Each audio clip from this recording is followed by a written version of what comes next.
How's it going, ladies and gentlemen? And welcome to the All Elite Podcast, the Double or Nothing review right here on the No Holds Barred Network. We are your source for all wrestling podcasts, content, and more. I'm your host, as always. I'm your self-proclaimed greatest host, the Canadian God. My name is Kyle Masters. I guess I'm stealing Sean Spears' name now. But joining me is not Tiffany again. Again, she's still indisposed right now with all her moving. So I'm joined by my rotating door panel. And I got Bill with me. Bill's coming back. Bill Bodkin on the podcast. And another returning guest. Kimmy is back. Kimmy, so cool. I'm going to say so cool. That's okay. You can do it. But how you pronounce it? So cal or so cold? It's supposed to be Sokol, but if you want to tell me I'm cool, I could do with that. I mean, I see that trophy in the back. I see it. Yeah, so if you guys see the beautiful trophy, this is actually from when myself, Bill, and Kimmy were on the Bob Culture podcast doing the predictions there. I drew Kimmy a trophy because she called me out on my shit.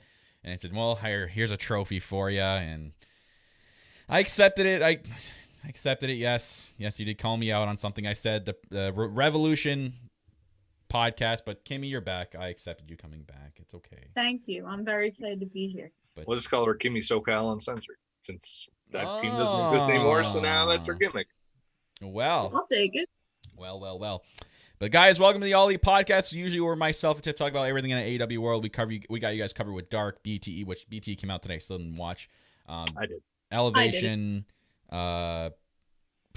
Dynamite, everything. Soon to be Rampage too.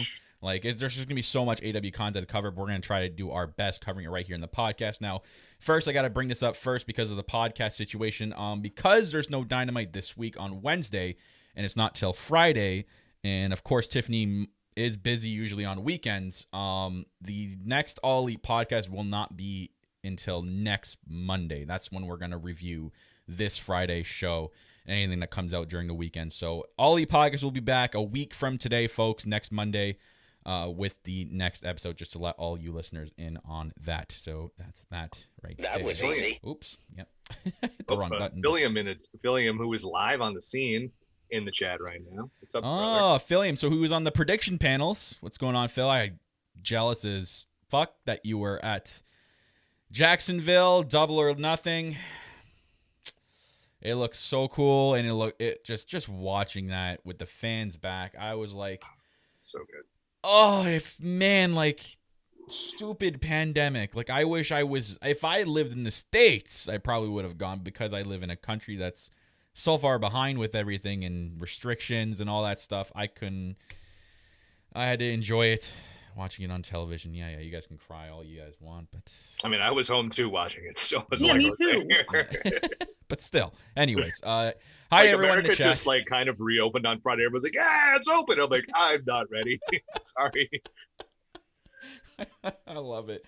But yes, hi to everybody in the chat. I see you all there. MJF scarf. His scarf is showing up in the chat, all silky now.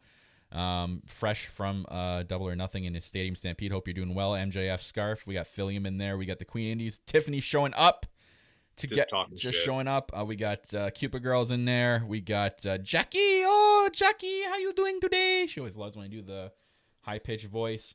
But thank you guys for all tuning in. If you're tuning in live, if you're watching back, if you're downloading the episode on audio, thank you for tuning in. We're going to talk about Double or Nothing, last night's show, which was absolutely fantastic. It was full of news. Like, news came out about it. I'm like, what the fuck?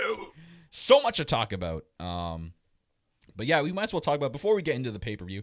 I am Drew Amazing. What's going on here in the live chat? I know who you are. How you doing? But before we get into the Double or Nothing, talk about Double or Nothing and all that jazz, I'm actually going to talk about a little bit of news that came out afterwards, due with the press conference and all that jazz. Actually, some more recent news. AEW will be on TV in India pretty soon, which is really big.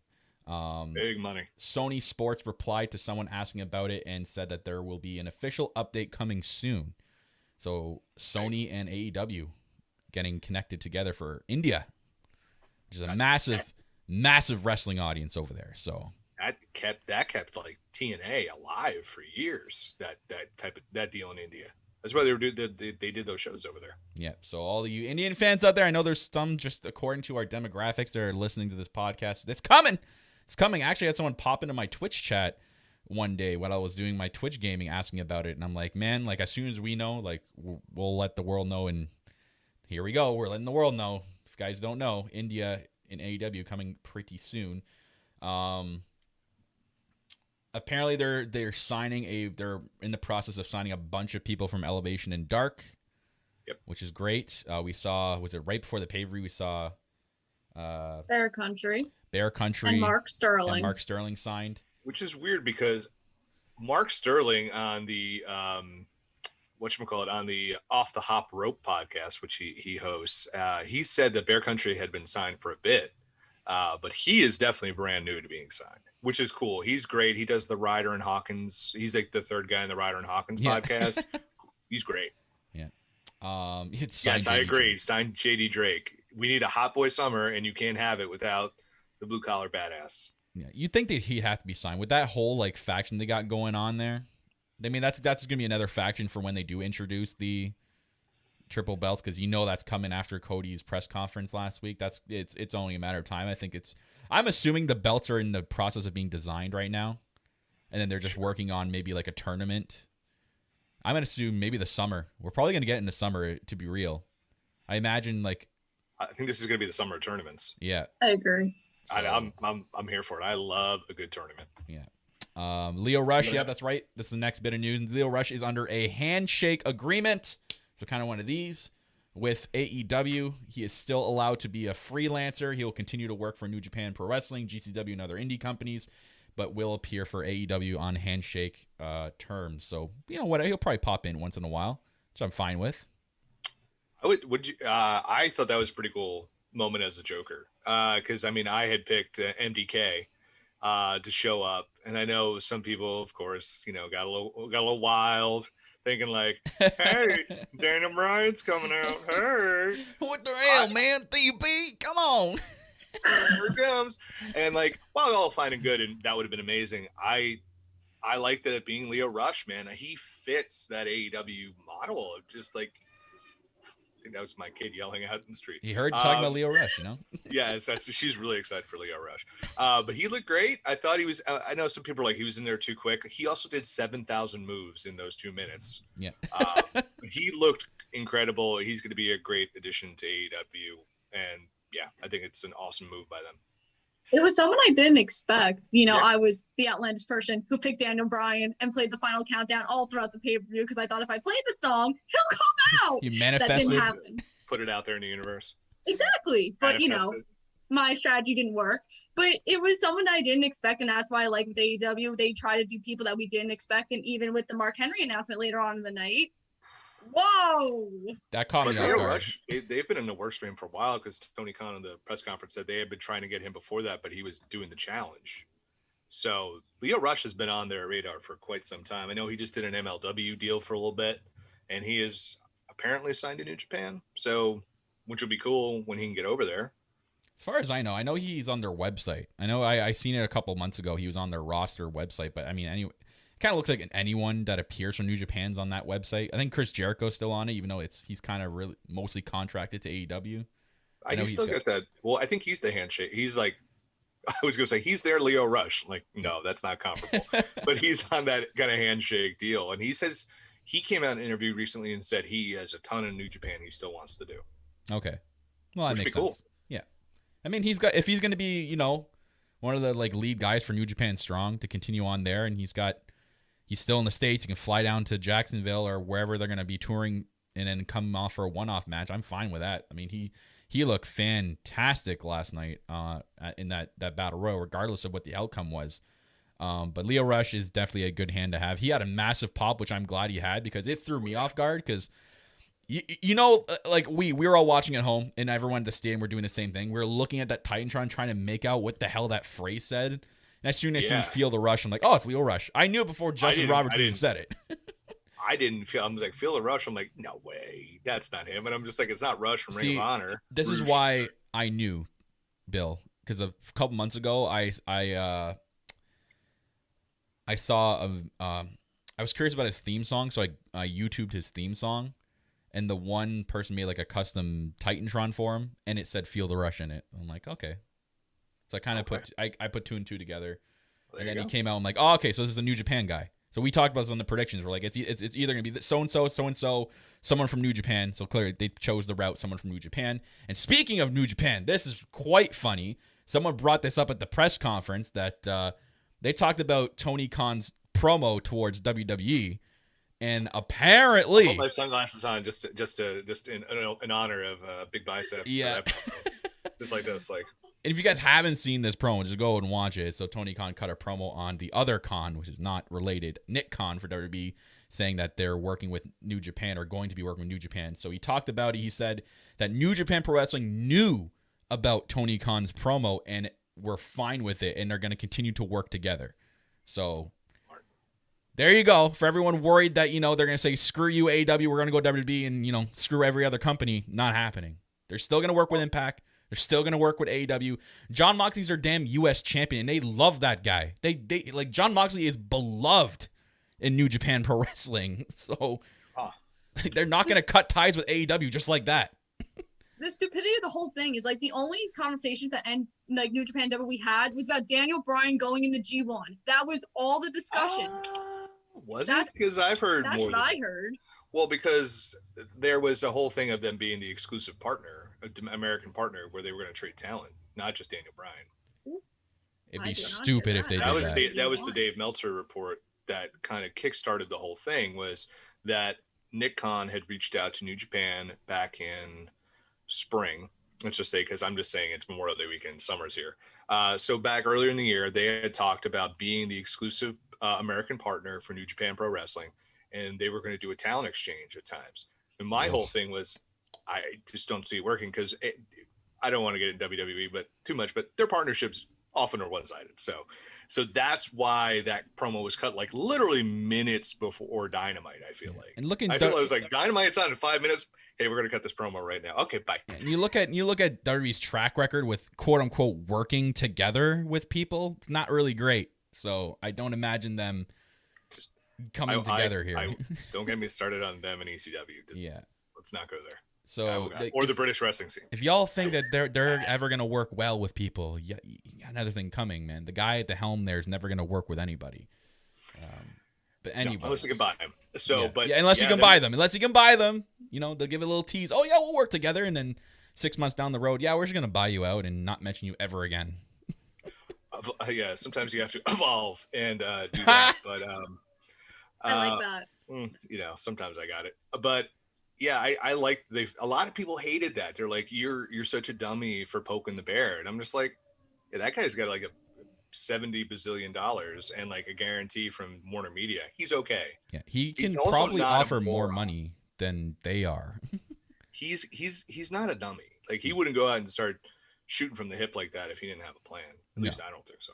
And I'm glad that he actually like talked to New Japan beforehand, because I'm not gonna lie, I was a little tad worried, but I'm glad that him and New Japan had to talk, and they knew that he was going to be doing this, and they were completely fine with it, which is also a good sign that they're okay with him doing that, and because of what he said in that promo. WWE did put up a video on their Instagram of Nia Jax squashing Britt Baker. Wow, I know that was supposed to be like sour grapes to me. But you kind of look like a big old dum-dum for not letting her be a dentist and wrestle for you. Exactly. Anyways, some more new notes from the press conference. Tony wished that Brody Lee could have been, which is kind of sad. He wished that he could have been there in front of that raucous crowd. He says this was the second most emotional AEW show behind Brody's tribute show. He says Orange Cassidy, he praised the hell out of him, said he's one of the best in the world, and they have big plans for him. So, which is what more? I'm just like, what more can you do? I mean, you just put him in a main event title picture. I guess, like, all right, maybe they're gonna slap a belt on him. Maybe TNT. I'm assuming maybe that'd be that. I can see him being like a face of TNT with that belt. That'd be pretty good, because he's just going more. As soon as he keeps getting more popular, you kind of have to slap that belt on him. He's got the JanSport backpack ready, so he does. So he also talked about Mark Henry. He said Mark Henry, which was crazy last night, will be a valuable asset backstage, and he'll be doing a lot of work for Rampage and helping out talent. So everyone jumping on AEW's dick and saying, "Oh, he's just gonna come in, win the world title." Like, what the hell, guys? Do you know what's the big? I didn't even realize about Mark Henry, the amount of people he brought into WWE. Yeah. So, Braun Strowman, Bianca Belair. Supposedly I've heard from a few people that Sasha Banks. He's gonna be a great scout. Jade Cargill, he was really high on. So it's like that's huge. Like, yeah, if he could scout talent from out, and bring them there, I mean, that's worth all of the money they're paying him. If you could find them a Sasha Banks or a Braun Strowman, who could be a huge. Wouldn't he be an unreal manager for nuts. Jade Cargill? Well, Mark Sterling's there, guys. Yeah, I know. I know they're going. I know now with the signing they're going with Mark Sterling, but I guess this was pretty good. I mean, I'm glad that he addressed this and did something about it. Tony Khan addressed the a Spanish commentary incident. Tony did say he went up and personally apologized to Shida about this, and he was let go afterwards. Willie Urbina. Willie Urbina. Yeah.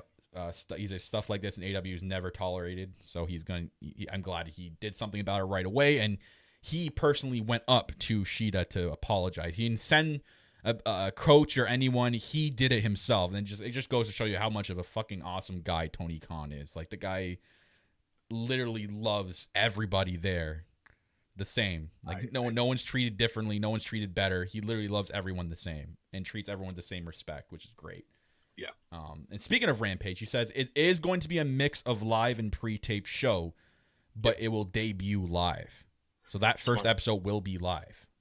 I mean, if it's like 75 to 50% of what we saw tonight, that crowd's gonna be ripping the seats out. Yeah.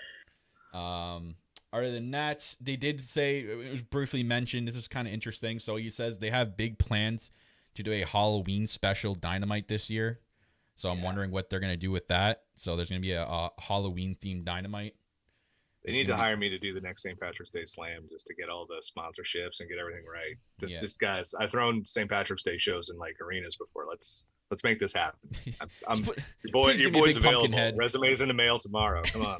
Go get a giant pumpkin head just like WCW. I love that set. I love. They are 100% going to do redo the Tony Schiavone sketch from WCW. Oh right, yeah. They're totally redoing that, as they should. Oh, that's great. Oh my god. But anyways, folks, let's cut the ties with the news here and get right into it. I just want to do an hour speculation on the Halloween episode. Yeah, I mean, great. Billy, man, hit me up one day. We'll just do that. We'll call it the predict. I don't even know what we'll fucking call it. Something. Predicting the Halloween show featuring Bill and Kyle. Oh, such a great title. that'll get the views. Kimmy, can you just name all our episodes from now on? Oh my god, can I? You already do a really good job. Like, I've been very impressed. You just did just like the one where Bill and Kyle talk about Halloween wrestling. And it's like, all right, cool. To be honest here, how I come up with the names for our episodes, I'm doing that half asleep because I make the thumbnail in the morning of, and my brain's like half asleep, and I'm just like, oh, okay, that sounds good, whatever. I pick the picture that I'm gonna pick for the thumbnail. I'm like, hey, what can I say about this picture? But some of them have been clever. Some of them I'm just like, I half-ass and go, yeah, that's good enough. Whatever. People are not here for the title. Anyways, we'll talk about Double or Nothing. I'm gonna try stay in order of what I've watched, but we don't really have to. So I'll just start with the opening. Obviously, the buy-in. So the buy-in, very sunny for what it says 7:45 that this thing started at. I'm like, damn, it looks like it's still midday over there. It was golden hour, Kyle. It's called golden hour. Golden hour. Sorry. It's the magic hour. No, I am not dressing up like Abaddon in the chat, Philium. Nope, that's not happening. Kimmy. Yes. You be Abaddon. No. You won't be coming on this podcast. I'm just saying. Oh my god, the beard's going to be terrible with the face paint. Kyle, my roomie in college does Halloween makeup. It will literally be just like Abaddon. I will do it and come on the AEP for the Halloween special. Do it. Make this happen. Wow. We need to manifest that into the universe. Let's make this happen. Right. So about the I know Tiffany's totally behind it. I know she will be. She's gonna overpower me and get you on here, anyways. Yes. All she has to do is look at you like, Kyle, and you're like, you're right. We're gonna have her on. Anywho, Rihu, we're gonna talk about. Speaking of Rihu, we're gonna talk about the pre-show, and that is Serena Deeb versus Riho for the NWA Women's Championship match. Man, the crowd, man. They just hearing them in the pre-show was like, oh. There was I follow a couple journalists on Twitter, and they said that it's like crazy how much the response before the show even started, people were going nuts. That's incredible. I wish I could have seen that. because like it started like when my TV, because I ordered it through a cable provider. I started it like when the pre-show started, they were kind of already like circling the ring, and the commentators were like in mid conversation. I'm like, oh, great start, guys. Couldn't even see the beginning part, but that's all right. What would you guys think of this match? Like, Kimmy, like, give us your thoughts. What do you think of this entire match in general? Oh, thank you so much for starting. Hey, ladies with me. first. Ladies first. Oh, you're so nice. I thought this was a great way to start off the pay-per-view because it was just two great women's wrestlers going at it. And even on commentary, they said that Rio has moved to the States. So she's here to stay, which is the right move, AEW. Please sign her to a new contract. But this was really good. That's true also. This was really good. The one thing that like kind of threw me off a little bit was like every time the camera zoomed in on Serena Deeb, you could just see how much she was sweating. Oh. And I was like, girl. That's sun. Girl. That's sun. Yeah. Canadian I love the new heel version of her. It's great. It's Is this heel? So good. Yeah, they're turning her heel. They keep saying how vicious she keeps getting every time. She's more vicious and more vicious. And like, especially with her finisher where she's slamming the knee into the ground in order to get the tequila sunrise. See, I couldn't tell because of the cheering. But well, she also slapped Riho like in the middle of the match, and that to me was heel. There it is. Yeah, she didn't shake her hand. She slapped her right in the kisser. I mean, they need that. They need someone like Serena Deeb to be a heel who's going to be awesome and just like go out there and outwork everyone. Sorry, Christian Cage. But like she looked amazing, and it's just like she's been an ace for them and like one of their best signings of the last year. Yeah, she's technically in ring. I say she's probably one of the best in ring out of their entire division. Like she is so good in ring. She flows so well. There's no like slow in her pace. She runs off the ropes just as quick as the men, and she's just built like a very great professional wrestler. And I really want to know how she translates that into now promo. I don't think I've ever heard her promo before. Serena Deeb? Yeah. I think she's done some. It's just been fairly innocuous. They haven't gone full bore with the heel turn yet. Like I think she did something on their Instagram live where it was just like, oh, hey, yeah, I'm the woman of 1,000 holds. I'm ready to go. So, yeah, I don't know either, but they need that. And because we saw with Britt, like, why isn't start featuring her? Right? Like, she sold that NWA pay-per-view. We didn't need the other people. It was, hey, she put on a great performance. Like we saw with Britt, like with her when she was first a babyface. Her promos just, they weren't cutting it, right? Like no one was really buying her as a babyface, like with her promos. Like it really wasn't clicking together. And as soon as you turned her heel and her heel promo started coming out, like you knew you had something with Britt with her promos when she was doing like all her heel shit. So maybe there's something there with Serena Deeb. Maybe if they start, when she goes on full on blow heel now and she starts cutting like these vignettes or whatever they're called, maybe we'll see something. Maybe there's something that we haven't seen with Serena Deeb, and if she can click it and nail it, she's a complete package. She's gonna like strap the women's world title on her eventually. Like my God, if she can carry that NWA belt, she screams world champion AEW already.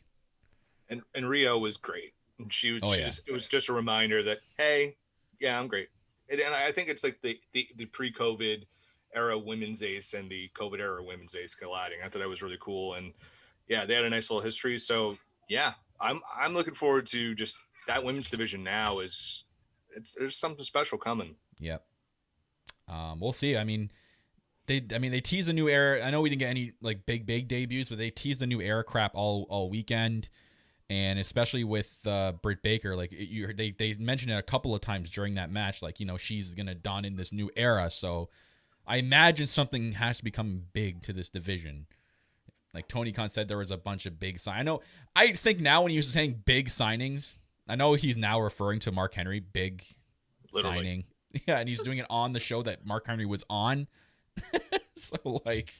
yeah, Mark Henry was really excited to talk to Tony Khan this week. Yeah. He listened to the Busted Open. He's like really happy. And apparently getting in shape because I'm going to tell you what, he's got one more match left in him. Hey, I'm not going to say I wouldn't mind that. No, again, put him in the Hall of Pain, but I'm sure you can't call it that. No. All of something else. Yeah. But yeah, great opener, great pre-show match. They the opener of the pay-per-view wasn't what I expected. I thought it was going to be the tag team match. I mean, it did follow this match, but they announced that it was going to be Sting. Yeah. And I texted Bill that, and then Taz came out, and we were really confused. So I think they were waiting for it to be dark. Yeah, his entrance worked a lot better. Because Sting's entrance would have been a tad ruined if it was in the daylight. I agree. Yeah. I didn't think of the entrance. I just thought like they wanted just to get a couple things in and then put Sting in there. Yeah, but the entrance, because the snow, somewhere Tiffany was going to be screaming when that happens. But they needed the snow just to look cooler. Yeah, you can't see the snow when it's shining that bright. No. It'll just look like dust flying around. But anyways, they opened up with Hangman Page and Brian Cage, which was, oh man. Dude, I said it to my buddy right after this match was finished. I'm like, okay, this match sold me the pay-per-view already. Like, they put on a fucking stellar opening contest. And it helped too. I mean, it helped too. The crowd was like, this was like the first official like match back, right, with a full crowd. And I told these two before we got on, I'm like, I couldn't hear Hangman's entrance because the crowd was so loud. Like, that's how crazy loud they were. And Philliam, who's in the chat, can probably attest to that, how loud it was there during that entrance. I saw video clips, and man, it was just incredible. Just incredible to have a full crowd back. It felt so good. But the match itself was very, very well done. Very well done ending. AEW match for sure. I felt bad because on the BCP, I just kept talking about how non-excited I was for this match. This is true. I was like, well, I got proved wrong in about 10 minutes. That was a main event. That could have main evented Dynamite hands down. Like, I think just about every match they had on this show could have been a main event of something. Like the last 3 or 4 matches could have main evented the pay-per-view, but like every one of those matches is a main event match for sure. Right. And they wrestled it. I thought the coolest thing was, I could not believe it. Hangman doing the F5. Yeah. On Cage, I was just like, Jesus Christ. Like, I was not picking that up. And like, but yeah, Cage looked awesome in this. And it was perfect for him because he's going to turn face now. Yeah. And he needed to look awesome in that match. And he really did. So they did that perfectly. The way they ended the match with the interruptions and, you know, like them going around it to have a really clean ending, that was really well done. And you know what I noticed too? I'm like, oh, okay. Hangman's like a little bit taller than Brian Cage. And I'm like, oh, that's a little weird. I didn't think that was, I thought it was the other way around. Yeah, big boy. Yeah, and apparently got to be a dad soon too. AEW, everyone's having kids. I seen that. Who is he not? I'm assuming whoever he's dating is not wrestling related because I've never heard about him dating anybody. Who? Hangman Page. He's married. He's married. He's married. Yeah, I had no idea. Yeah, he's married for quite a few years. Yeah, Tony no Khan idea. That. Yeah, he said his pregnant wife was there, and I was just like, man, everyone's having babies now. It was great. Yeah, great this is great. And Hangman, like, I had my whole tinfoil hat, which I'm glad didn't happen because like Hangman, like that. This was the theme for AEW for the night, was they booked for that live crowd, not like the booking for the pandemic era. They were just like, we're going to get some pops and we're going to remind everyone watching at home, it's like, oh, I need to be at an AEW show really bad. Yeah. And it sucks too. Cause I sat there, I'm like, man, I wish I could be going all out. And I think like all out's going to be crazy, but I think the fan fest looked cool. This was the show to be at though. This was the ultimate show to be at for the first reaction back before a pandemic. And it's going to be the same on the first touring day. Cause now they're not going to have as much crowd until the first touring day, which is, I think, is the first week of July. They're going to Miami. Yeah, something like that. And even if we don't even know if they're going to sell that out. I imagine they will. They added seats. Oh, in Miami. Wow. So it's going to be I paid way too much attention to AEW Twitter. Sorry. I know they're selling tickets for Friday. So this Friday show is also going to be live, but it's a 2-hour delay live. So they're going to be starting if you go to the event, it starts at 8 p.m. We're not going to see it until 10 p.m. So there's a 2-hour delay live this coming Friday. But it's going to be live. In a way, it's still live. So live to tape. Yeah, live to tape. There you go. So yeah, again, the crowd just made the whole difference. So great opening contest. They followed it up by the tag team match with Moxley and Kingston with the Young Bucks. This is another freaking insane match, and okay, like I was only looking, like I had to wait. I waited for it. I'm like, yeah, I need to hear Moxley's entrance. I need to see how the crowd reacts. They were singing the song before the part even got to the part. And I'm like, oh my God, like this is what I wanted plus. Like Moxley didn't even burst it out of the door yet, and I could hear the crowd singing it. I was in another room. I was watching on my laptop. I had my Bluetooth headphones on. Yeah. And I was just making myself a beverage like one does. And all of a sudden, like, I just hear them singing in my ear. I'm like, I have to run back to my TV to see what's happening right now. I'm like, oh, they must have walked out. I'm like, they're still behind doors. Like the shirt Moxley was wearing. Oh my God. Trent Acid. Oh my God. So it was literally a screenshot of BTE of Matt Jackson calling them marks. And it said marks on it. I'm like, oh my God. And Moxley had his Sandman moment. Yeah. He too. But him in his entrance, he going crazy. Okay, you have to go back and watch it slowly, guys. Go on YouTube. There's a video of his entrance. He literally almost hit a fan in the head with that thrown chair. There's a fan reaching over, just being crazy, going, he had to move his head back. He did one of those like head back flinches because the chair literally went right by the guy's head. That was not a lightweight chair at all. No, that was one of those heavy, cushioned, reinforced steel chairs. Somewhere Sean Spears was crying. He's like, how dare they? And I'm shocked no one stole the Dior's because he just whipped them to the ground and then walked by them. And then Kingston's telling him on the way back, yo, you got to pick up the shoes. They're over there. I was like, did Moxley get lost on his way? Oh, he was just feeling it. He was in the moment, and he didn't care. I think he lost his like where he was in the arena because he was just. Moxley's the guy that comes out and he lives for those reactions. He loves those fan reactions and soaks it all in every single time. Doesn't matter what event, what day it is. As long as he gets an entrance, he soaks it all in, and it's amazing. You can see like the genuine like happiness. I know he looks crazy and lunatic, pun intended, but he literally loves all that shit. So the match itself, though, Kimmy, like Eddie Kingston, though, was the one I was curious about because it's like he was the guy, one of the many members of the AEW roster. Never wrestled in front of an AEW crowd before. I don't know if he's wrestled in front of a crowd that big before. I know he's done some Ring of Honor stuff and Impact stuff, but that AEW crowd's way different than a Ring of Honor and Impact crowd, and they were behind him, dude. They loved him, and that was awesome to hear. Yeah, he's one of those wrestlers who really got over in the pandemic too. That really was a staple for AEW. Man, the crowd were chanting Ed. Like you can hear the Eddie chants while the song was still playing. Like, oh my God! Like, I know this was like his first ever like.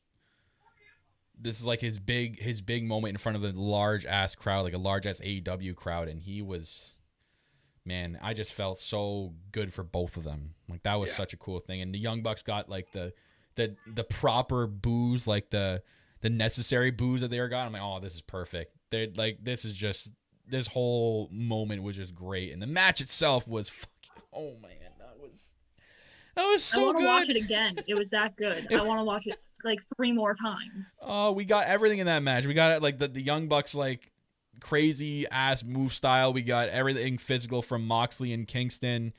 There's just so many cool moments in this match. Like, did you see their tights? Like how they had like patches on them and said like pockets. I gotta want to bring that up. Speaking of attires, there, Kimmy, Young Bucks. I was so mad.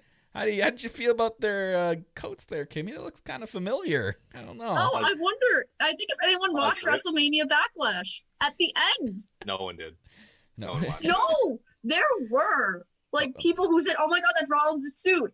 No kidding. What event? Did you say WrestleMania or Backlash? Which one? WrestleMania Backlash. That's what the pay-per-view was called. Oh, don't ask me why I don't know. WWE does weird ass things now. They like to name all their pay-per-views after stupid sayings. I can't wait for the WrestleMania Backlash SummerSlam Royal Rumble.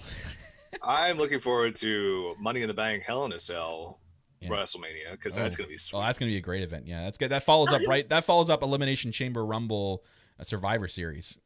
Saturday night's main takeover. Main takeover.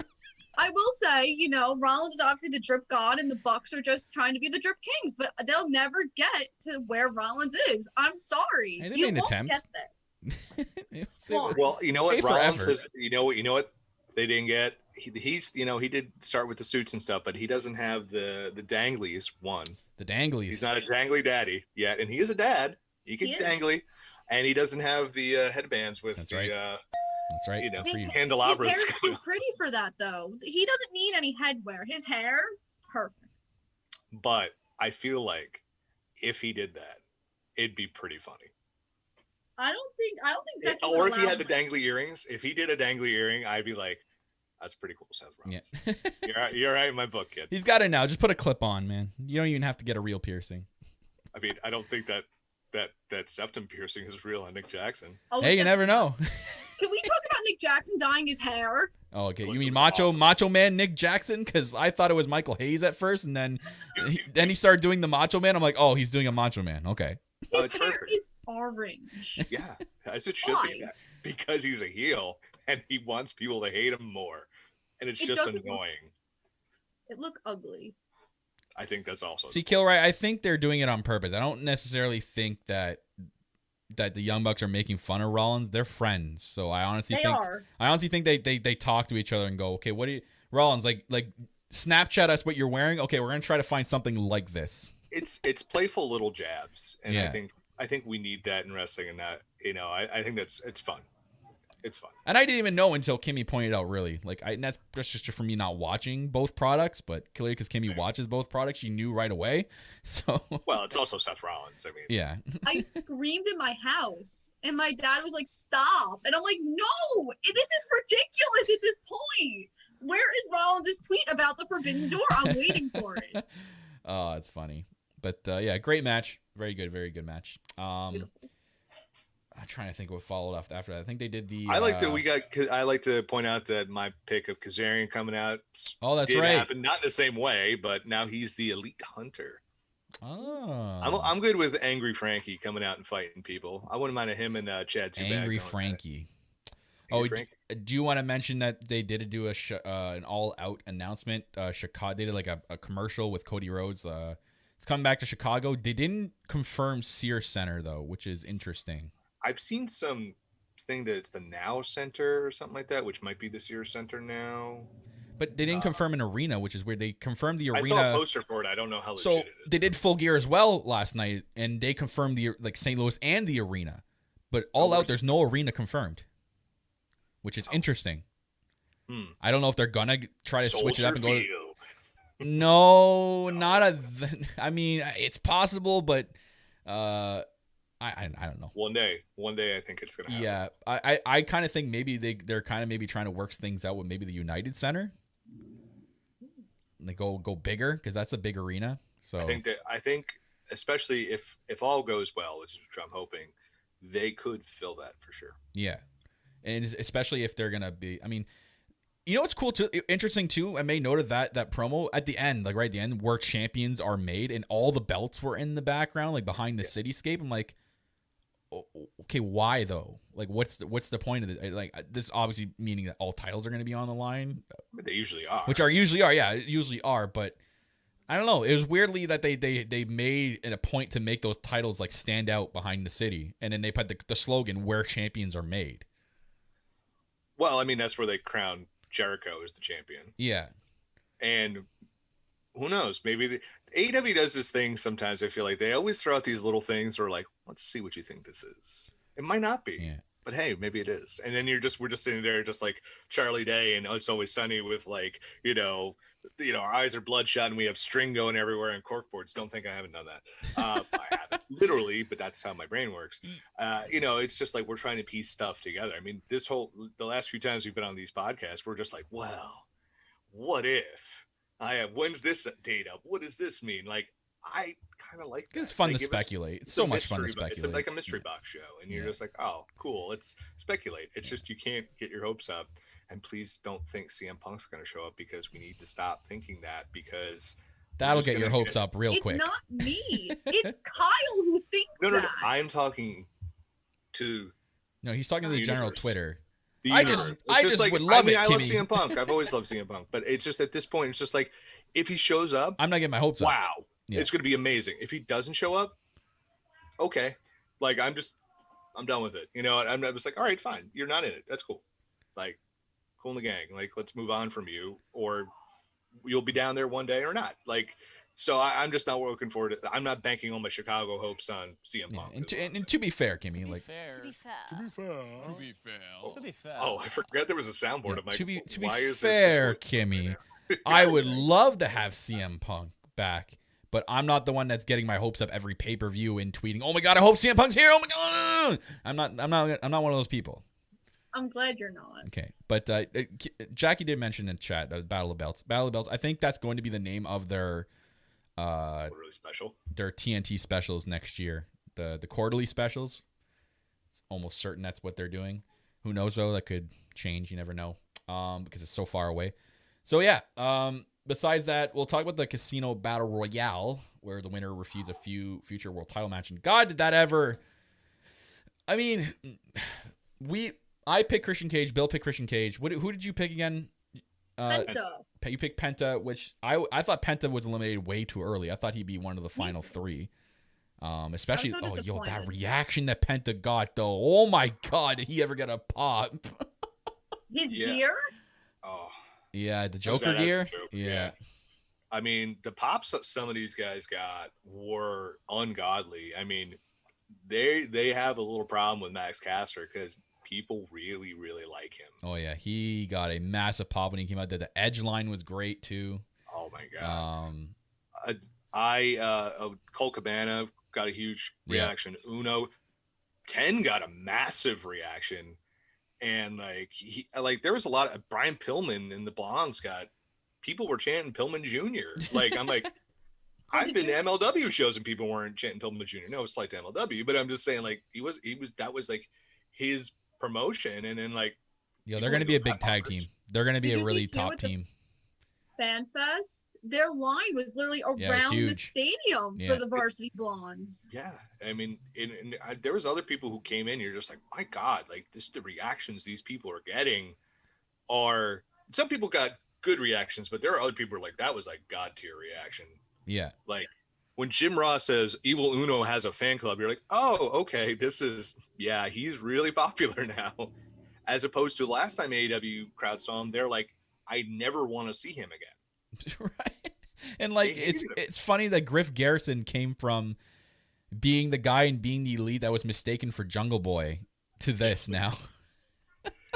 Yep, 10 gonna be big. Yeah, Rob from the Bob Culture Podcast in the chat. Yeah, 10 is gonna be big. When he hit that spine buster, I forgot who it was on. People were just unglued when he did that. Yeah. So a few people were actually replaced in this match. So the Blade was replaced. Yeah, he's hurt. By Serpentico. Yeah, QT Marshall was replaced by Aaron Solo. Everyone else kind of looks like they did appear as normal. But the winner, okay, so they went with Jungle Boy, but the final two was Christian Cage. I know we mentioned Leo Rush Roy was a Joker, so we don't really need to talk about that. Matt Hardy Hardy Family Office had a huge showing of that. Did you see there was a mini massive pop when it was him and Christian in the ring, and then I hate that it was derailed so quick because that looked like it was going to be a moment where they were going to stare down. But this is going to be a feud going to the live audiences, I think. Yeah. Yeah, because people are going to want to see that. And that's a good feud for both of them because that's going to be that's a main event of Dynamite right there, for sure. Yeah. So him and Christian and Jungle Boy being the last two. I mean, this was actually my favorite Casino Battle Royal. I think out of all of them they've done, this was so well done, and even the ending was great. And then picking Jungle Boy, that shocked me. I'm like, okay, they went with Jungle Boy. I was like, interesting. So. Kimmy, what do you think of Jungle Boy winning? Because I have some thoughts. Oh, no. So, for me, I really thought when it was Christian and Jungle Boy, Bill and Kyle are right. It's going to be Christian. But secretly, I really wanted to be Jungle Boy. And I text you that. I'm like, wait, guys, I want Jungle Boy to win. I'm changing my pick. Because Penta's gone. I can change my pick now. Of course. And just the reaction he got, especially when Marco and Luchasaurus came out, was amazing. And that's a match where I really feel like they listened to the crowd because they were booing every time Christian had a little bit of an advantage that he was going to win. People wanted Jungle Boy, and I did not want to see if Christian won and Jungle Boy lost with the reaction of the crowd. So I'm happy they went with Jungle Boy. I loved what they did in the match with the result. But I guess my concern with Jungle Boy is he's won battle royals before, he's gotten these big opportunities before, and then he's going to lose again. It's just like, unless they're doing the Darby Allin thing with him where he never wins the big one, but that's a fine line where it's just like, if he can't keep winning the big one, when do people stop believing he can win the big one? That's my concern, because he did the 10 minutes with Jericho, which was awesome. But he won, he had the Cody one where he lost, and he's had other ones where he's had the big shots, but he's lost. The match with Darby, he lost, for the 2 TNT title shots he has. So he loses to Kenny, probably most likely loses to Kenny. And, does that take anything off where people are going to start believing him less? That's my question and concern to you guys. My dad said the same thing to me, and he was like, this is just another one. Like, what does this prove to Kenny? What does this prove to Jungle Boy? But remember what we said on the BCP, a big baby face that could attack Miro for the TNT title, or Miro could attack to get heat. There you go. I think that's what's going to set up. That's going to, they're going to be interviewing Jungle Boy backstage or something, and then he's going to be talking about the match, and then Miro's just going to attack him out of nowhere or something. You got to, especially after that reaction and the live crowd singing his song and just everything that's happened with him. With the waves, the hand waves, I was popping for that huge, man. I was going nuts for that. Everyone was in sync. You gotta, it's time to pull the trigger on this guy. I know he's still super, super young, but you got to put even if he has that title for a couple months, it's going to mean a ton. And Miro comes back and kills him a few months later. I mean, that's fine. You just have to show people yes, this is a guy we believe in. He's a pillar of the company. He's got a future. He's the future of the company. You can't just have him be Dolph. No offense to Dolph Ziggler, but that's what Dolph Ziggler became. It's he's the guy. You can keep building him up, and then he loses. And he loses again and again, and then you're that guy's never going to win. And when he does, you're okay. I think it's going to be a really good match, though. I think Kenny, because it's so early, right? It's only in 2 weeks. I think it's going to main event the Dynamite in 2 weeks, and I think they're going to be given a lot of alluded time. I think they're going to get 20 to 25 minutes, and they're going to put on a banger. Oh, absolutely. Yeah, so I'm excited for that. I mean, it would have made more sense for Christian, kind of build it up into Fighter Fest or Fight for the Fallen, whatever the next big summer event is. But I think that's going to be Matt Hardy, because of BTE this week. Matt Hardy is basically me and Private Party we're gonna take you out. Oh, okay. So yeah, that was good. I mean, apparently big things according to Tony Khan, big things for Private Party in 2021. So this is unfortunate that this was my least favorite match of the night, because I was kind of looking for a tad to it, but it kind of was boring. So Cody Rhodes and a Go-Go, it really wasn't that exciting. I was hyped for the entrance. Cody brought his own theme back. I like the whole orchestral part that he added to it. It sounds really cool. He got it announced as the American Dream. I was like, okay, good, whatever. It's awesome. But the match was just, it really did nothing for me. It was boring to me. It was normal. I mean, I saw more out of a Go-Go. I can see now a glimpse that there is something big with a Go-Go. He did look pretty smooth in the ring, and that's just because he's been training every damn day in the Nightmare Factory with Cody and everybody in there. I can see there's something big with a Go-Go. Just this match just was and Cody winning, I was like, oh, of course. It was one of those where you don't want to say it. You don't want to say it, but you had to say it oh, of course Cody won, right? It was one of those moments. And I don't want to be the one to come on here and be like, oh, well, fuck Cody Rhodes. He's just going to win it all the time. But he could have taken the L here. After watching that, I'm like, oh, he could have taken the L here. They could have done what you said, Bill. They could have done a stop the match kind of thing. Or, he could have gotten punched out, and, they could have beat him down after the whole Nightmare Factory comes out, or the factory comes out and beat him down. I was just this felt like a Dynamite match. Just felt this is not pay-per-view. To a lot of people, this was the cool down match, right? Because if you look at the card, what's the cooldown match? Because to me, Sting or even Brian, I think that's a good thing, though. I think it's a good thing if your company has no cooldown matches. That kind of proves that you're doing something right. No. I know, but that's what I was saying. Everyone was so excited for this, and then this is a complete disaster. Holy crap! Why is this on pay-per-view? I could have done without this match on the pay-per-view. I was not looking forward to this match. I don't like Anthony Ogogo, despite what you both like to tell me. So this was just boring. This proved a couple. The positives you could take out of this match is that Anthony Ogogo does have wrestling acumen. Yeah. He has a lot of upside. He has pretty sweet ass frog splash. Yo, the lowdown. That was the lowdown. That looked exactly like I was like, oh shit! I popped right away. I'm like, yo, that's the lowdown. If he did the thing with his head afterwards, it's like you gotta recognize the real deal. That would be great. But yeah, it's just like I felt like a go-go, just like he needed that win, but it should have been quick.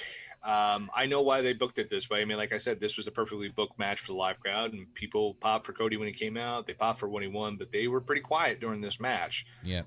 It just never came together. I think a lot of people were turned off by Cody's promo from a few weeks ago on Dynamite. I'm not going to get into it, but like people weren't into it. People didn't like the USA versus England angle. I know to bring the American dream in, it made sense. You could have done that regardless. You didn't have to bring patriotism in it or the country or politics. You could have said, I'm the American dream. But yeah, this just didn't work. I know they have a match, a tag match. It's Shotty and Cody versus QT and a go-go. And I'm sure, I mean, I can't even say the factory will go over, but like there's ways to rehab a go-go from this, but you got to put a lot of work into it. And yes, he did look like Homelander from the boys. Yeah. And there are these rumors that Cody is playing some 4D chess here with his persona, that he is really a heel who just doesn't get it like a Homelander and the boys. So we'll see if that plays into it. I don't think so, but this wasn't it for me. It wasn't the disaster a lot of people thought it was. I saw some overreaction. I'm like, okay, it was boring, but let's know it wasn't that bad. Yeah, I've seen some pretty disastrous matches in the last 32 years that were a lot worse than this. So I'm like, yeah, I'm not worried. I said to Kimmy while you were futzing around before we started, I was like, imagine they put the Shaq match here instead of a go-go. Yeah. That would have gotten over huge. Oh man, dude, the crowd, like that, if that was Jade Cargill's debut and or the Shaq spot, or like that, the Shaq spot with the chop, the table exploded. That was kind of like, wasn't that Jade Cargill's like in-ring debut though? Wasn't she in the? Was, yeah. So like, but even if it wasn't, like, and she's proved herself to be pretty good. Yeah. And Red Velvet's great. And you put those four in the ring, like, and then you had that table spot, like people would have gone banana. They would have eaten it up. Shaq would have gotten a massive reaction too, walking out, and then Shaq's coming back. Yeah, doing like all the spots he did in that match, like. Yeah, that would have gotten a massive reaction. I mean, look at the reaction we're not going to talk about. We're going to talk about it soon, but what that Sting got jumping off the casino chip. You can just imagine what. Should have heard me. What you just imagine what Shaq would have gotten doing the table spot. Like that would have gotten like the holy shit and this is awesome, and it would have gotten all of it. And I think that would have gotten more more coverage for them to do. Yeah. Because of all the people there, but. The news did break this week that kind of got lost in the shuffle. He's going to be back on the AEW this summer, apparently, unless he's going to WWE, which I don't think. Buddy, from what I've seen, bring Shaq back. I don't know if they do more shit like that. I'm all for it. Just keep doing that stuff. Yeah, just have Shaq explode tables. Even the promo work he did with Brandy, like remember the thing where like Brandy threw the water on him. I thought I ate that up. I'm like, oh, that's awesome. That's a great promo there. Like he took a shot in the face of water by Brandy. Like, so do you guys think a go-go has been completely derailed? No. Is he a lost cause now? No. He's got to have something big for the summer, though. They got to transition this into something nice. So in order to continue this, or else he will get lost in the shuffle, and they'll have to repackage him. So they need to do something. I've told you my opinions on Anthony Go-Go. But to me, no. It's his third match. We can't judge him for only having 3 matches. He's still training. So something big for the summer would definitely help him, but this doesn't ruin what could be a very good career for him. I think if you do the thing where he talks about because he said Cody Rhodes is a great wrestler. So it wasn't like he said, he keeps calling him piss boy, but I mean, he didn't say he was a bad wrestler. But I think if he goes like, I was thinking like a boxer, not a wrestler. Yeah. And then he starts wrestling more, and we see him getting better in the ring. And then eventually they meet up again, but they do it in England. Cody and Ogogo, and Cody he beats Booed. Cody in the ring. Cody's gonna get the John Cena reaction from ECW, like. Yeah, if he's fighting him, he 100% will. And I think if that's the long con, didn't mean to say that. And if that's the long game here, and when they go to England, he beats Cody. And he gets that massive reaction. The Star is Born there. Then this was all worth it. Then We'll see. But we're gonna move on here to Miro and Lance Archer. Feel free to steal that idea, guys. They watch. I guarantee they have to watch because sometimes me and Tiff talk about something. They literally do it on BT the very next BT or the very next Dynamite. I'm like, come on, they got to be listening. Someone's got to be peeping in. Anyways, but Miro and Lance Archer for the TNT Championship. I think this lived up. It. Yeah, sleeper match, man. I gotta bring it up though because it scared the shit out of me at first. I'm like, okay, Aunt Archer, stop. Why'd you have to do? I would have been fine if they had waited for Miro to get into the ring and then started brawling, but Archer decided to do a suicide dive upon Miro entering the ring, and it looked bad, and he almost. I didn't think it looked that bad. He could have landed if he had landed a little bit more awkward. That would have been straight on his neck. If he had bent a little bit more, that would have been straight on Archer's neck. And I didn't even know how much. I mean, his body weight coming straight down on his own neck, and he's a big dude, so I don't know about that. And I cringed a little bit. I laughed too, though. I did laugh when he kind of missed Miro a little bit. I did laugh. I was like, okay, that's funny. But it was a great match.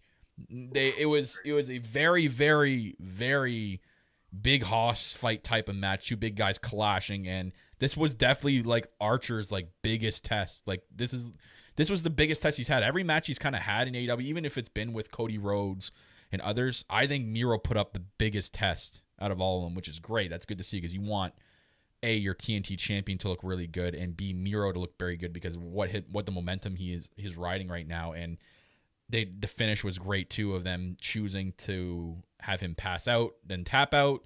Smart, very, very smart to do. And it still made both guys look good. I enjoyed this match, so I don't know what you guys Did you enjoy your boy, Drake Roberts?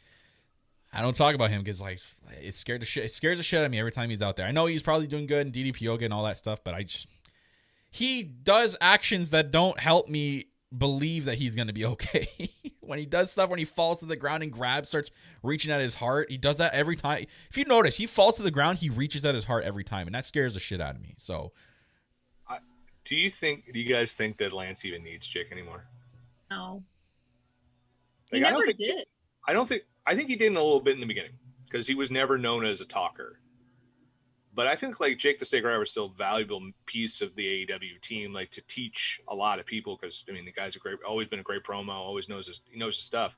But I don't know I think maybe he's outgrown Jake, and I'm fine with them parting ways, and maybe Jake moves on to somebody else. I don't know. I'm just throwing a name like Bear Country or something like that. Like he manages them, They become Snake Country. No, it's a terrible thing I said. Don't make that happen, guys. Take this out of the universe. But yeah, this match was awesome. And Miro, over as hell. Yeah. He came out and there was a nice reaction. It was a very, very nice reaction. I think that's underselling it. I think when they're doing the Miro's, especially on Dynamite too, when they're doing the Miro's going to kill you thing against Dante Martin, like he was... Like he knows how to, like, I was worried about him just being turned babyface. I don't think we have to worry about that. I think he knows just to turn it off and be like, nope, you're going to hate me. That's fine. So we'll move on here. Sorry, I had a few text messages with my boss. My boss, of course, is texting me during podcasting. You're like, it's Memorial Day, pal. Yeah. Well, I'm Canadian. Doesn't happen up here. Well, we're gonna move on to the we'll talk about girl. it. Yeah, we'll talk about the women's championship match. Hikaru Shida versus Britt Baker, DMD, which was the most over thing I seen of the entire night. The crowd yelling DMD during Justin Roberts' introduction, even her after the match, and then even her doing the DMT after the match. Oh my God, okay, yep, Bill. What we talk about is correct. They have to turn. They're going to be. I don't know what they're going to do with her. It's got to come down to her to come out and do a promo because she just turned ultra babyface after tonight. Because my God. The reaction she got was one of the loudest of the night. Even when she won, I'm like, oh my God, that was the deafening roar. Did you see the video of her parents and her brother reacting in the front row to her winning? Adam Cole was obviously backstage. Oh yeah. Yes, he was. Oh, he could not be out. He was hanging with the click, baby. He's hanging with the click. Like I called my boyfriend. I'm like, yeah, would you call across the room to him? Come on. But yeah, that was this. I think she has the ability to cut people down, and I think it's going to be okay. I think she'll be all right. I mean, remember, she had people in that text in that early thing where she, people were behind her. She's going to be Kenny. the Whataburger thing and then put down, and then everyone's like, "You son of a bitch!" She's gonna be Kenny.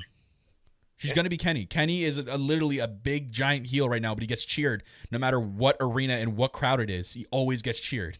But we saw in that match, he had an ultimate babyface to go against that people wanted to see win. AEW, it's now on them, not just Britt cutting these promos. It's on AEW to build up contenders for her that people want to see win. And I think they have some in there that could definitely do it. Rio being one of them.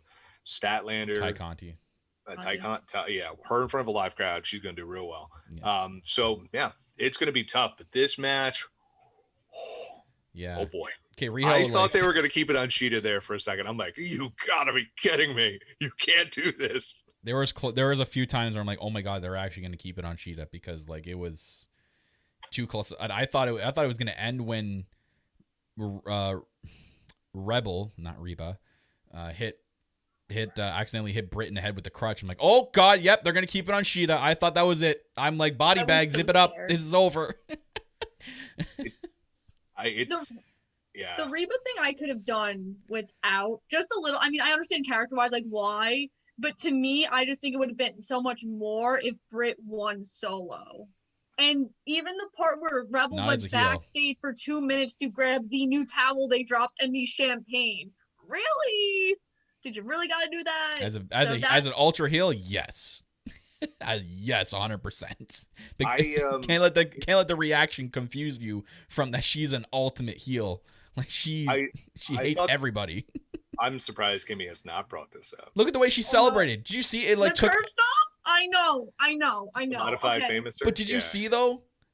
Like it took everything in Britt to hold back her celebrating the way she wanted to celebrate. I could see her pushing to just celebrate all nonchalant and like, yeah, whatever. I just won the fucking title. Except for Tony. Yeah. Tony. Yeah, like Tony Schiavone. You know, I saw her smiling and she gave her the biggest hug. But yeah, I've seen that. Did you see? I'm sure you've seen that, Kimmy, of her hugging Izzy at the press conference, and then she tells Izzy, "Now you've hugged a real role model." I'm like, oh. Yes, I was gonna mention my tag team partner. It's tag team week, guys. So you know. So. I look at it like this, like I think you almost have to look at some of this show kind of, and there's someone else on Twitter who's said this is like, this was a little bit like ECW One Night Stand in some ways. This was like a reunion show where it's like AEW's reunited with a full crowd. Yeah. So some of it, I think we have to take with a grain of salt of just like how much Britt was really in the moment, because it was a real moment. It was a reunion with crowd. She finally got the payoff of people booing the crap out of her and saying she can't wrestle and she's not ready and what's this. I always thought Britt's good. I was just like, she's a heel. Why is she a face? She's a heel. She's going to be a great heel. And then when they did, I'm like, yeah, I was right. It's just, I think they'll course correct it. But I think today was a little bit of an anomaly for her for that. Cause I could totally see her like being real kind and thanking people on Dynamite, then being like, F all of you. None of you believed in me. Y'all suck. And especially because this Friday is live and there will be people there. Because I went and looked at the tickets. It is selling good. So they are going to have a lot of people there. Yeah. So, but this match was awesome. And I don't know what they do with Sheeta for now. Because of this. You can go away for a bit. But I feel like she's gone away for a lot. I feel like she's been off TV a ton. That's also true. Yeah. So I don't know what you do with her. I don't think she's going to get pushed into anything long-term yet. I think it's going to be a quick feud. There's going to be something that she's going to get pushed in that's going to, maybe. I think it's going to be a quick feud as in it's going to last the month of June and then it's going to culminate at the first live show, the July 7th show. And then she's going to defend the belt on that first show just because, it's the first show back with... First Dynamite back with like touring, and they need that's a good way to have a big match already set up for that, like a title match. Yeah. I can maybe see. I don't want to say Nyla Rose, but I for some reason see something to do with Nyla Rose, because she's been on. I don't know if she's injured, but she's been on BT like almost every week. So I don't know if they're just they don't have anything. They just don't have anything for her. Maybe. I don't know what's going on with that. I feel like Nyla Rose is in a slight holding pattern because she has the ultimate live heat magnet in Vicky Guerrero, and so Vicky Guerrero's great. What Cody said, the bench, like she's just waiting on the bench. kind of thing. Yeah. She's like, it's just like when she gets back in front of a live crowd, Vicky Guerrero is going to get her nuclear heat. So that's what you got to wait for. Yeah. So I guess for the month of June, maybe I don't know if they push Ty Conti right away on her. I think they kind of want to save her. Other than that, I mean, Big Swole. Red Velvet I saw Big Swole tweeting before Double or Nothing, so I don't know if she's ready to make a comeback and she's gonna come out she's been on Elevation and Dark. Yeah, so I don't know if she's gonna make a play. I can see her confronting Britt. Tessa Blanchard brought up in the chat. I don't Do know. it. You keep bringing it up, and it's just at this point, it's just like if it hasn't happened yet, I don't think so. Now. Yeah, she's CM Punk now. We just every time there's gonna be something, it's Tessa or CM Punk. I just don't see it happening.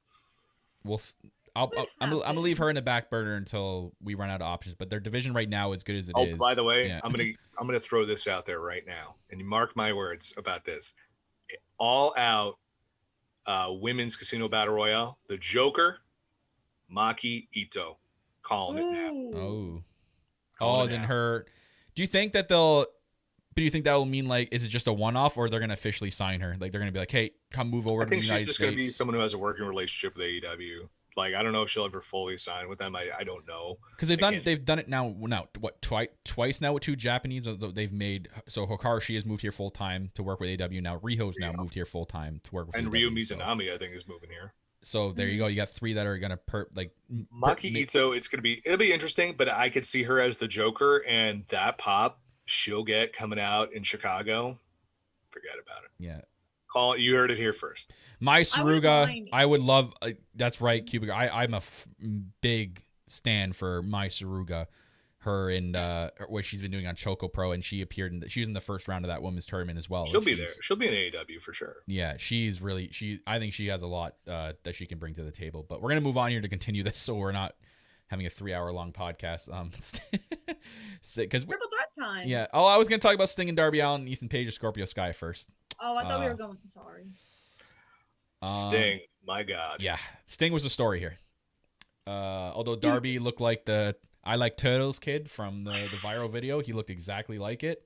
So I mean, as soon as it came out, he literally had like almost the same paint, just with Sting design. I'm like, hey, you look literally like the I Like Turtles, like literally like it. I'm like, okay, well, I can't unsee this now. And I had to. I said I was gonna stay off Twitter. I'm like, yeah, I have to tweet about this. Like, I need to say something because it's bugging me. It's funny because, like, I was all like, man, if Ethan Page and Scorpio Sky lose this match, that's going to kill them. It didn't. Oh. Really didn't. It, like, we're going to get Ethan Page. Like, that Ethan Page spot with the Gorilla Press into the crowd.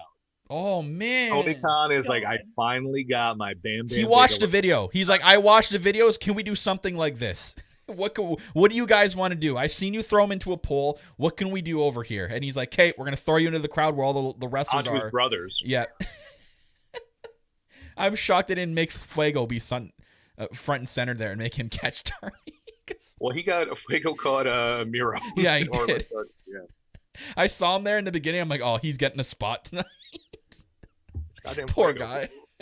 Everyone loves Alabama's greatest. That's okay. We have a new person in the chat. Am I going to say it right? Inferna 03. I'm Italian. I still have a lot to learn. That's okay, man. That's okay. Do you know Assassin's Creed? Yeah, I love Assassin's Creed. Great game.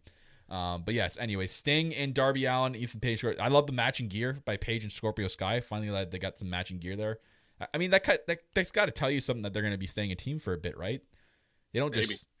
I don't know. It's weird. That was like a weird... I don't know if that was just for that event, but Sting. The big thing here, man, is the pop of the night from the people I got from the live reactions that were there saying that it was Sting jumping off the casino chips. And I can't believe he did that. Who saw that coming? No one could have seen that coming. Still has it. I was like, what? I've been watching Sting for 32, 33 years, and it just like I have seen so many Sting matches, and that was me going back to being 8. How is this guy 64? 62. And he jumped off a 15-foot casino chip. No, and I don't know if a lot of people knew he was going to do that.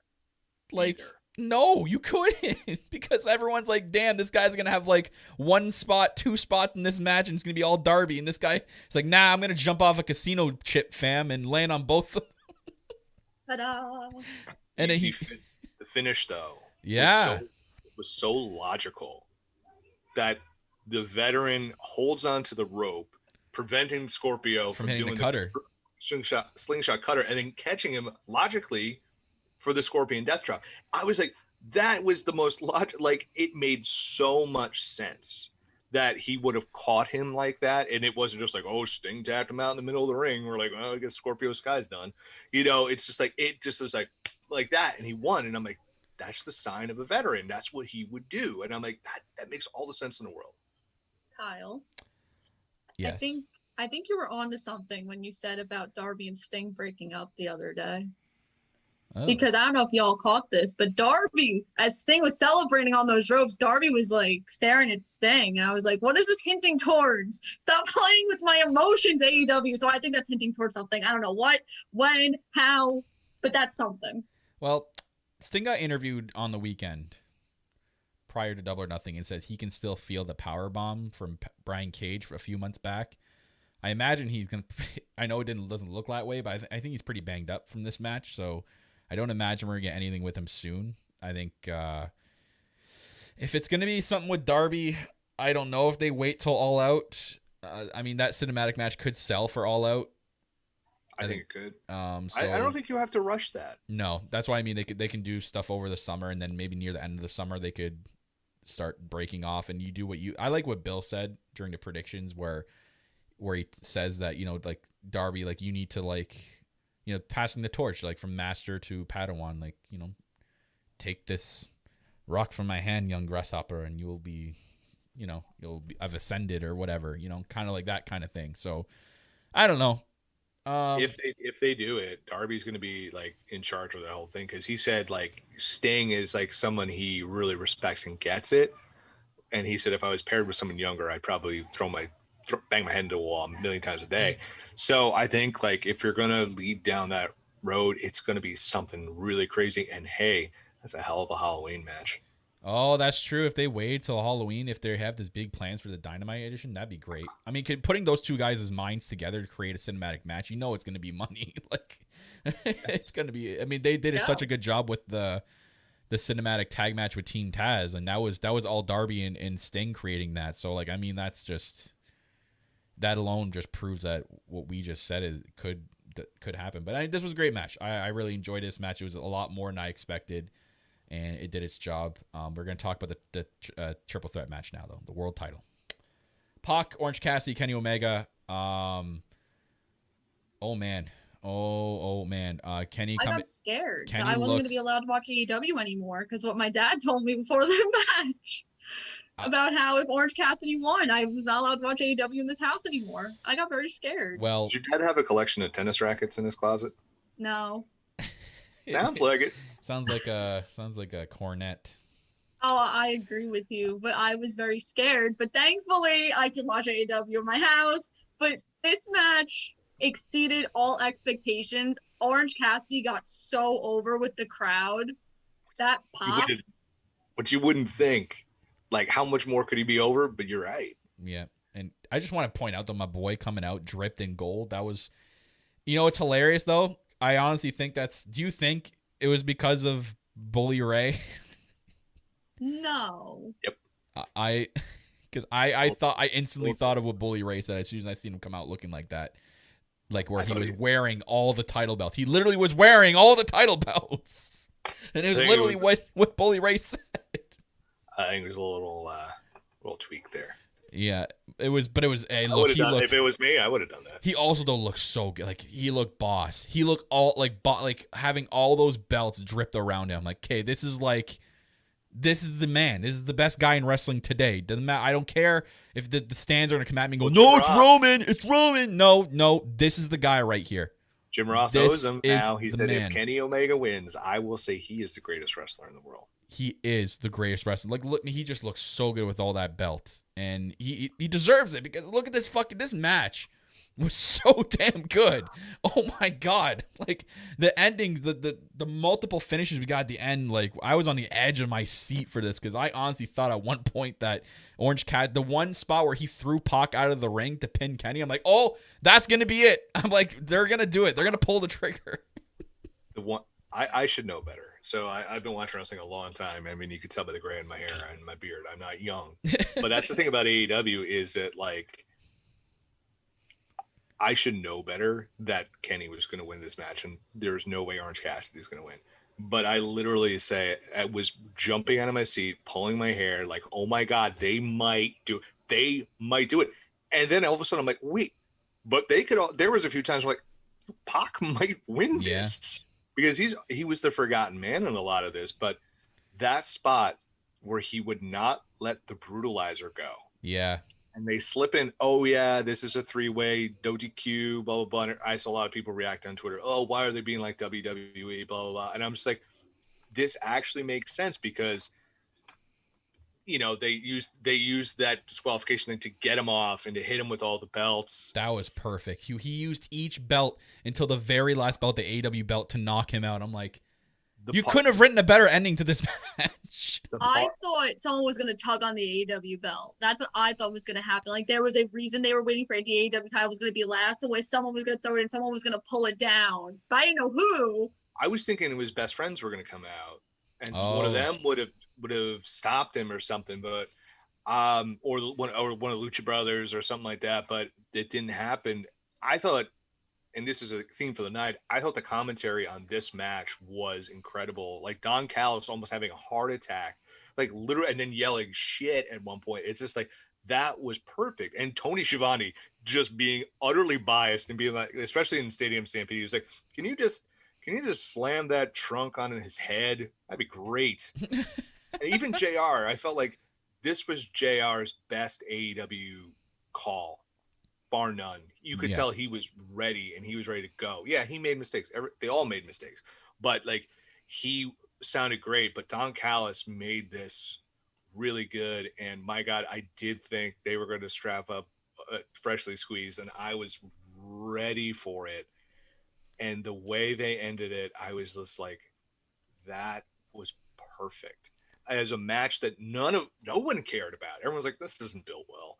And then like, we watched that and we're just like, oh, hey, you know what? Maybe they were right. Maybe they knew. Speaking of Don Callis, though, I did read that he is going to be officially with AEW. I guess he's now pretty much done with Impact and is going to be full-time with AEW. So he's going to be doing a lot more stuff with AEW. So roundabout sort of way, yes. Yeah.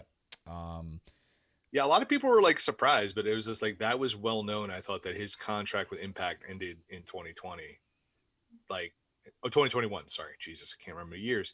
But yeah, I was like, yeah, it was pretty well known. I mean, Kimmy knew it. I mean, she's in the know, so it's just obviously like, she's got all the hookups. Holler if you hear her, and we do. So yeah, great match. Good for Kenny holding on to the belt, and they did a fantastic job. And then I kind of held out. I was waiting. I'm like, oh, are they going to do something? Are they do something? And as soon as I saw them moving quickly up the stage to the back, I'm like, oh yeah, they're not. No one's coming out here, and yeah, it's fine. I still was fine with it. I mean, so for Secret Detective, yes, Tony Khan in the media scrum said that yes, AEW and Impact are still going to be partnering, especially with Kenny being their champion, but not just because Kenny's their champion. He wants to do with more talent, male and female. So that's what he said. He would love to keep doing it and wants to do more. So yeah, they're going to be working together. It's coming, guys. Let's be patient here. No, I mean, but that was the thing. It was because he said it was like, even, you know, it started earlier in the year with Matt Hardy and Private Party, and after that, not much. But yeah, I think we're going to see a lot more there. Give me Britt versus Deanna. I don't know if I'm ready for it. I have to prepare myself emotionally for that match because that's going to be amazing. I want it. Give it to me. So let's talk about the main event. I have to do a lot of meditation beforehand. That's a lot of stress. It'll be a lot of stress for me that day. Because I have to, like, I like both of them, but Deanna's from New Jersey, so it's like I have to root for her. It's like in the laws of. I don't want to see because I don't know who I'd root for. Right. Yeah, probably. But Stadium Stampede 2, the second ever one, Inner Circle Pinnacle. Jericho's and the Inner Circle's entrance. Jesus. Okay, when very subtle. I say Jesus subtle. because I was scaring the shit out of me because I couldn't tell if, like, because they were swinging like crazy. I'm like, oh, what's going on? Is this live? Like, I could not tell. I'm like, what is happening? You know, it was very understated. It had a lot of nuance to it. Yeah. I loved it. As soon as Apparently, they hired a stunt coordinator from John Wick to help do this whole thing. Okay. But I very much enjoyed this Stadium Stampede. Up until I can't say I hated the ending. I just did not expect that to be the ending, to be Shawn Spears and Sammy Guevara. But I understand why they did it. Why do you hate it so much?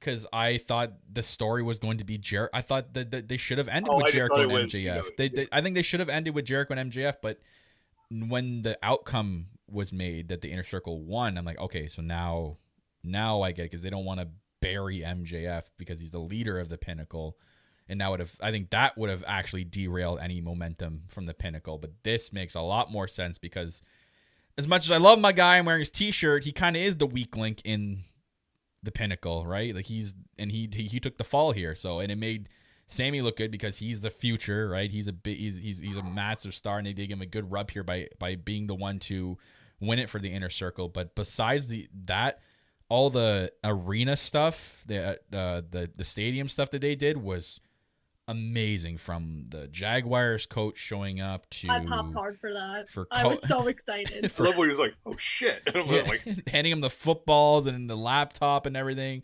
The Conan in the club thing, like reuniting with LAX. I was just like, this was so perfect. They can do Stadium Stampede every year, and I don't know. It's going to be really tough to keep topping it, but they topped last year's with this one, I think. I really enjoyed this one a lot more. There's so many cool things. Even my boy getting his little chair spot in that chair room with all the chairs everywhere, like literally a 360 degree of all chairs. Oh, yeah, man.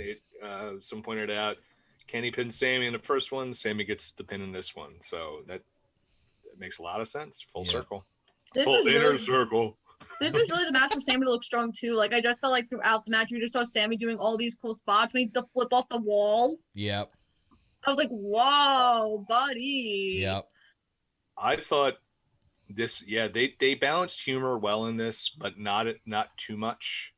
I like when he punched the Shad Khan thing, and Jericho was like, "You're in so much." Oh trouble. Yeah, the sign. The cutout of him. I'm like, oh, I wanted him to make an appearance after I seen them going through the offices. I thought he was gonna do I'm like, let them barge in on him. Like, please let them barge in on him, like doing something, and then like he says, "Who are you?" They're like, "We work for Tony." Who? Like, just like something like that. That would have been a little too much like that Money in the Bank spot. Yeah. McMahon. Yeah, I think that would have been a little too close to that. Not like it would have been as the same, but it would have been a little close to that. But my favorite segment, I felt like Wardlow and Hager really knocked the shit out of each other. Yeah, they went through a with wall. The plastic pigs in the freezer. Yeah, and they went through a wall. So people made a big deal of it. I'm like, just get over it. Come on, it was a 1 second shot. Get over it. But I thought the LAX FTR, give me that feud. And like their brawl, I was just like, they're really just beating the shit out of each other. Like, he's just throwing bottles. I don't care if those are gimmick bottles or not. Like, they're chucking glass at each other at this point. Yeah, gimmick glass can still hurt if it's broken. Tully intrigued me because Tully was matching all of them when they came in on the truck, and I was like, "Is he low-key in this match?" I got very confused. He was. I was like, "Oh, okay, Tully, 6 on 5. I see you." So weird. I'm like, "Oh, but Tully, the point that got just a little rushed in that spot where I think Santana is just like, "I'm gonna be like your boy," and it was just he did the wooden spike and jabbed him right in the head, and that's why he was out. And I was just like, "God damn!" I said, "That's awesome." I will say, I don't know if I want this match every year, though. Yeah. I could go without it for like 2 or 3 years. You need 2 teams to really build it up. Like, even with the Elite and the Inner Circle with the first one, those were 2 teams that everyone was like, "Oh my God, the top things in AEW," and the same thing with Inner Circle. Maybe it's just the Inner Circle thing. Maybe maybe only the Inner Circle brings it up whenever they're a team together. Because clearly I don't think by this time next year they're going to be a group. They'll be there'll still be Inner Circle, but I think a couple of them will be separated doing their own thing. I would hope so. Because now Proud and Powerful have tweeted out that they kind of just tease that they're going to do their own thing now. What do you guys think of the Pinnacle losing though? Because for me, it's like, do we have because people are like, well, they have to have a rubber match. I'm like, With what? Guns? Yeah. That's what I was thinking. And that's why it's on the podcast too. I'm like, this is 50-50 booking because there has to be a third, but what can you do? Because you already did the Blood and Guts, you did Stadium Stampede. What else are you going to introduce in this that they haven't done? You can't go back to a regular 5-on-5 because that derails everything, because that's what you should have started with. A regular 5-on-5, the Blood and Guts to the Stadium Stampede being that third rubber. But now you backed yourself into a corner, AEW. Could you, though? What shall you do? I don't know. What if one of them challenged each other, like, how about we beat each other up with stuff? How about we stick to just straight wrestling and we try to see who's the better wrestling team? I don't know if that would go. I think like that is a wrestling company. We're not a but we're not an action movie company. No, but you've built this feud up to be so violent and so vicious, and now they're at one apiece. So it's like, what do you do? Like, what? Like it's like from the movie Speed. What do you do? It's like it's a big question that I don't know if we have an answer to just yet, because are they just going to call it a day and they're going to go their separate ways? I don't see that. I think so. Just because what Proud and Powerful just tweeted out, they kind of look like they're going to be they're gunning for the gold now. They kind of tweeted that they're gunning for gold. I know FTR is probably going to stop them from doing that, and they might start a feud, but I can't see them doing something else. The only thing I could see is if Jericho and MJF have one more match. Yeah. You could spin it that way, but I would not do 5-on-5 again. Yeah, you got to have something with those two, like a barbed wire match, like a no-roped, non-exploding barbed wire match. Could see that. Could see a bunkhouse brawl between those two, because Jericho, I mean, that looks, he's still hurt. He's going to be touring, and he's moving into commentary too. Like they alluded to this, and Jericho mentioned this months ago, that he's going to be the new announcer on the new show on Rampage. So it'll be interesting to see the fates of these two teams, because you can't move Pinnacle to the Elite. No. You could move Inner Circle to the Elite, but unless they hold on, maybe the triple belts are coming soon, and they're gonna enter in the tournament to get some momentum back. I think we're going to see them all off TV for a while. Okay. Yeah. Sure. But yeah, it'd be really interesting to see what they do, because I can't figure out how, because I've seen people like, well, you got to have a rubber match. And I'm just like, what? I don't know what that is. Like, I really, really don't know what that is and what those stakes would be. Right. Like, okay, they disband. All right. Well, we had that stipulation. What else they're going to do? Jericho leaves wrestling forever? I don't know. Like, I can't see it right now. Right. But then again, we didn't see Stadium Stampede coming, and this worked out really, really well. I don't think anyone looked bad the Pinnacle didn't look bad by losing. And everyone wants to sing Judas. Oh, of course. That was so over Friday and yesterday. Jeez. I guess we will have to just wait and see. It's just one of those things where I do have faith in AEW. They're going to do the right thing. Yeah. I just got to wait. And I guess, I don't know. This is a toughie. This is a toughie to do with the Pinnacle going forward here. But I'm excited. I mean, for y'all wondering about the month of June with Dynamites, when concerning the Dynamites, you should expect Friday night Dynamites for the next couple of weeks here because of the NBA playoffs. I don't force it. They only have this Friday show on sale. The next sale date for Dynamite is July. So yeah, because I don't think they know. Yeah. Just with the structure of the playoffs, I just don't. The NBA playoffs, I don't know if they can even announce any of that stuff yet. So best be prepared that we're gonna be having a couple of more Friday Dynamites the next couple of weeks. And if so, expect this podcast to be either on the weekend or the following Monday, just due to weekends usually me and Tiff are really busy. So you have lives. Yeah, we have lives and I think other stuff. Like I'm into gaming now, and I do a lot of my content creating, like the creation of stuff during the weekends. I kind of loot the weekends to that and whatever I have going on in my own life. So that's that for the podcast. So like I said earlier, this podcast, the next episode will be next Monday. A week from today, we'll be covering the Friday's Dynamite, any news and all that stuff with that. But I do want to thank you two for coming on to the podcast today and doing the review show, and Bill again for the predictions and the review show, Kimmy for the review show. It's always nice having you come back. You definitely both are going to be future guests here. We're kind of become the actual like best friends of the the podcast world. Kimmy being the Stylander, me, Bill, and Bob being the Trent, Chuck, and Orange Cassidy of the group. So But now we're at the end of the show. Going to give you guys your alluded time for your shameless plugs, just like we do in the Bob Culture podcast. So start with you, Bill. Bill, here's your time to shine. Let us know where people can find you and what you do. I thank you so much for having me on. I did a lot of AEW stuff this weekend.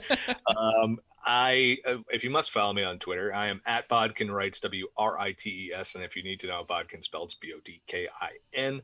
I'm mostly retweeting stuff from the popbreak.com, which is the site I have been the editor-in-chief of for the last going on 12 years. Kimmy just made her debut on the site reviewing the Friends reunion.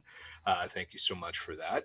I have so many notes for you, Kimmy. No, I'm kidding. It's a joke. You said you didn't. I compared my draft to the original. I didn't edit it, by the way. My TV editor did. It was a bad weekend. No, for me personally.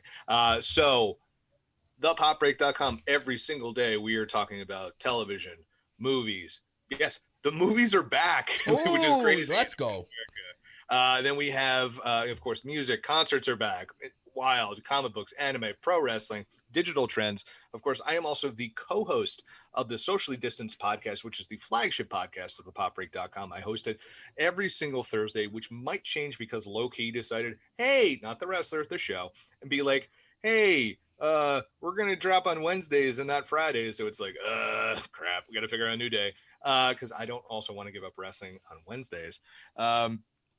So we're going to figure that out. But right now, find us Socially Distanced Podcast.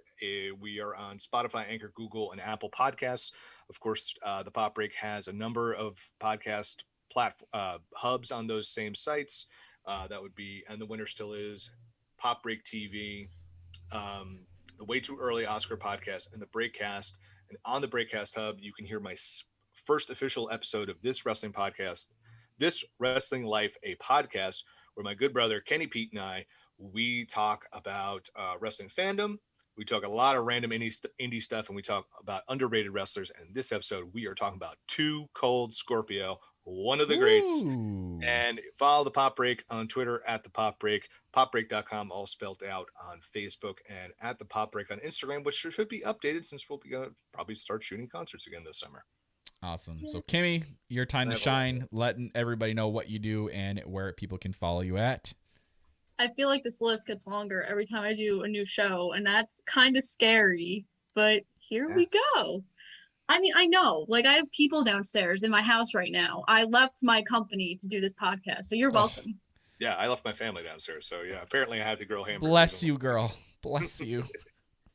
So, Twitter, Kimmy_Sokol, Instagram, Kimmy Talks Wrestling, and, of course, Women Division Wednesdays. If you're not watching it, 7 p.m. on Ring of Honor's YouTube channel. What the hell are you doing? Who is next to get your ticket of gold?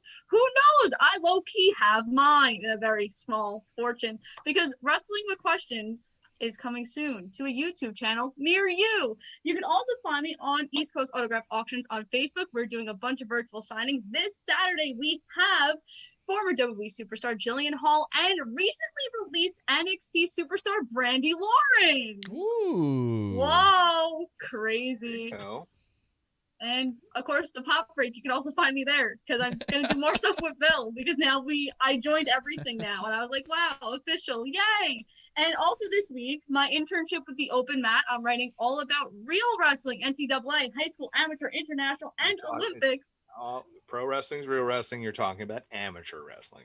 I didn't. Okay, so when I called him, he was like, "You watch studio wrestling?" And I'm like, "What the hell is studio wrestling?" Like, brother, this is not Techwood Studios in 1974. Listen, Ole Anderson ain't on the TV fighting Jack Briscoe, brother. Let's. I was very offended, but I didn't want to yell at him. But my article about Steve Gableson and the Olympics and what he's doing with WWE will be out sometime this week. So yay! Awesome. Thanks, Kyle. You're welcome. I gotta get some sort of Kimmy on the No Holds Barred Network. Maybe we gotta talk about a show here. Anyways, ladies and gentlemen, thank you. You can follow both of them. I'm gonna put their links down in the description below. If you're watching this on YouTube, you can follow both of them. I'm gonna put them both there. Thank you guys for tuning in live. If you're tuning in live, if you're watching back on YouTube, if you're one of my audio listeners, you guys know you're my favorite. Thank you for downloading the episode each and every single week and listening to the All Elite Podcast. This has been another edition. This has been our Double or Nothing review right here on the No Holds Barred Network, which is your source for all wrestling podcasts, content, and more. I'm your host. I'm your self-proclaimed greatest host, the Canadian God. My name is Kyle Masters, joined by Bill and Kimmy.